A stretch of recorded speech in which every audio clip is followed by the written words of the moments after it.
इसलिए हाँ है भाई है मैडम पीछे रहें थोड़ा सा, मैडम पीछे रहें थोड़ा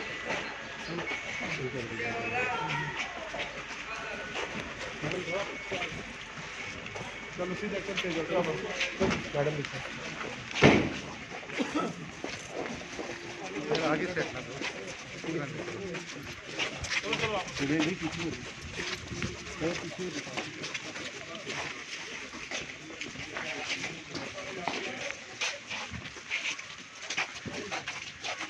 बाहर उनका बंद कर दो ये दरवाजा बंद कर रिपोर्ट करते हैं ना काफी रिपोर्टर जा सकते हैं